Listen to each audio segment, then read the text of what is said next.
Bonjour à tous. Aujourd'hui, je vais vous parler de la blessure d'injustice.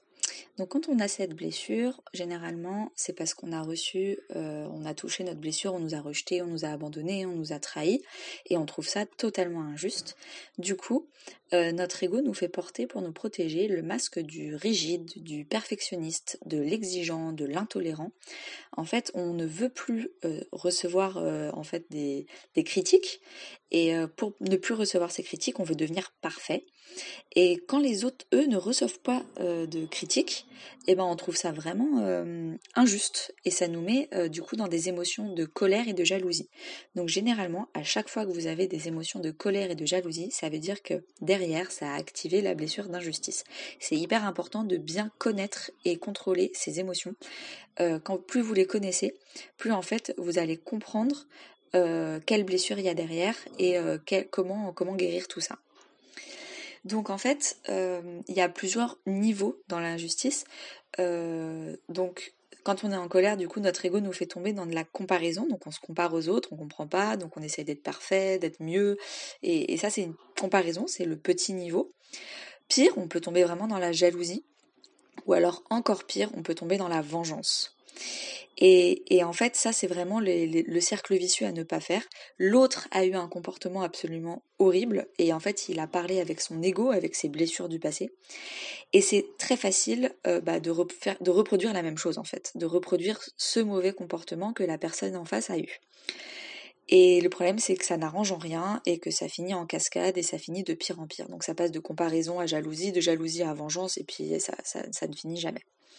Les deux solutions pour finir cette blessure d'injustice, enfin pas forcément finir, mais au moins la guérir, la comprendre, l'apaiser, et plus vous allez la comprendre, plus en fait ça va être facile de la repérer dans votre vie, dans les domaines de votre vie où vous l'avez, et en fait de l'apaiser et de totalement l'écarter de votre vie. Alors, les deux solutions, en première étape, il faut pardonner. Le pardon, c'est l'empathie du passé. C'est accepter les défauts de l'autre, accepter qu'en fait, s'il fait ça, c'est qu'il est vraiment mal, cette personne est vraiment mal pour avoir eu ce comportement, qu'en fait, il n'y a pas forcément eu un passé, cette personne n'a pas forcément eu un passé très agréable, et que du coup, en fait, ça renvoie en effet miroir à notre propre passé, à notre propre... nous aussi, on a eu des expériences qui nous a fait activer cette blessure et nous aussi parfois en fait on n'a pas été très juste avec d'autres personnes. Et le fait de le reconnaître, ça permet de pardonner. Une deuxième chose qui permet de pardonner, c'est le fait de comprendre que quand on condamne quelqu'un, on n'aide pas à avancer la situation. Quand on condamne quelqu'un en disant il est méchant, c'est injuste, il a été horrible, et ben en fait on bloque cette personne dans le passé, on ne lui permet pas d'évoluer.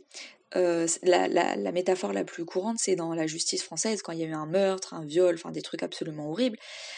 À force de condamner cette personne, je sais que c'est très ouvert d'esprit ce que je vais dire et tout le monde n'adhère pas, mais c'est pas en condamnant cette personne à vie et en lui répétant qu'il a fait quelque chose de mal que ça va l'aider à s'améliorer et ça va pas lui donner une seule lueur d'espoir pour avoir une aspiration un peu meilleure dans son comportement.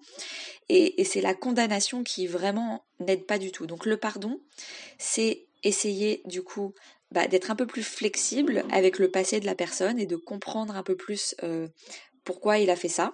C'est ne pas comprendre et accepter, ce n'est pas cautionner.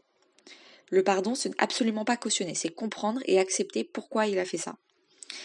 Et ensuite, dans le pardon, il y a aussi toute la partie sur la condamnation. Arrêter de condamner, c'est un peu plus énergétique, mais quand on condamne, énergétiquement parlant, la personne reste bloquée dans le passé. Et ça amène à la deuxième partie de la solution. Donc première solution, le pardon. Deuxième solution, l'inspiration. Donc, quand on se recentre sur soi, et en fait, nous, on décide de ne pas jouer à son jeu, de ne pas faire exactement ce que lui nous a fait, donc ne pas aller dans la jalousie, la vengeance, de ne pas répéter ses mauvais comportements, d'être au-dessus de tout ça. On se recentre sur soi et nous, on décide d'être inspirant.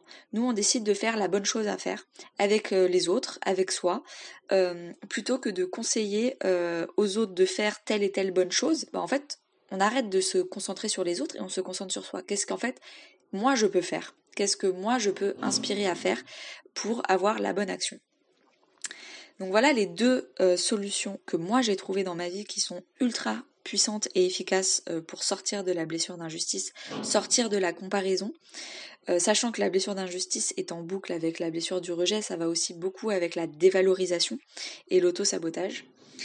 Quand on voit l'injustice chez les autres, c'est avant tout qu'on la voit chez soi. Et donc tout de suite, on a très envie d'aller donner des bons conseils aux autres. Et en fait, on faudrait d'abord, nous, avoir un comportement bienveillant envers nous-mêmes, flexible envers nous-mêmes, accepter notre passé envers nous-mêmes.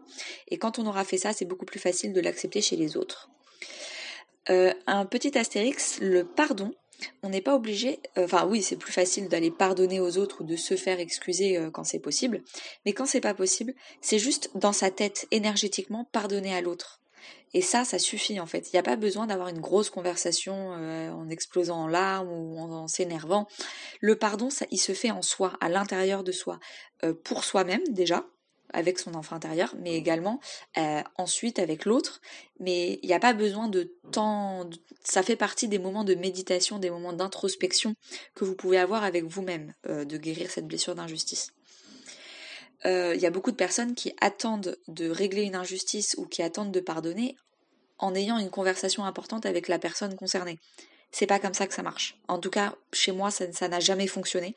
Et alors que l'introspection et le pardon en moi-même, énergétiquement, avec une conversation fictive avec quelqu'un si possible, tout se fait à l'intérieur de moi.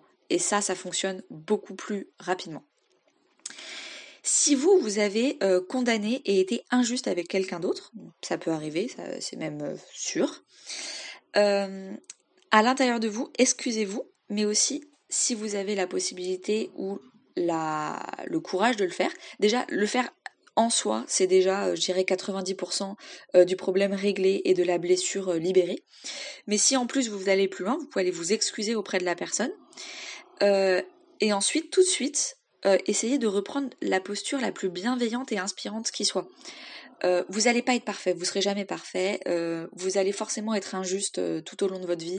Le but c'est d'être le moins injuste possible, de le repérer le plus rapidement pour se corriger tout de suite, mais essayez d'être doux avec vous-même, d'être vraiment empathique. Il n'y a pas de bonne ou de mauvaise posture entre guillemets, le but de toute une vie c'est vraiment d'essayer.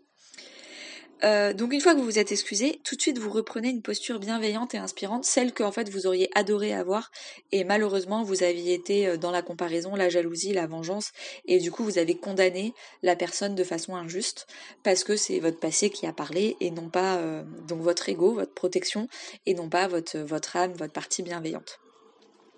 Attention, quand ça arrive, généralement quand on s'aperçoit qu'on a fait une grosse bourde, donc on s'excuse, on essaye d'être bienveillant, mais parfois on veut peut-être aller trop loin et on essaye de se rattraper en faisant beaucoup plus que ce qu'il faut. Et ça va pas bien non plus, parce qu'en fait là on tombe dans la blessure d'abandon avec le sacrifice et la culpabilité. Comme on est coupable et on veut vraiment se rattraper, on tombe en fait dans le sacrifice et la dépendance affective. Donc ça non plus c'est pas bon. Donc c'est tout un juste milieu et tout un équilibre à avoir. Donc quand vous avez fait une bourde avec quelqu'un, vous vous excusez et paf, vous revenez à votre place. Pas plus ni moins. Et voilà, c'est tout en répétition et c'est hyper important de comprendre cette blessure, je pense, parce qu'elle nous arrive à tous au quotidien.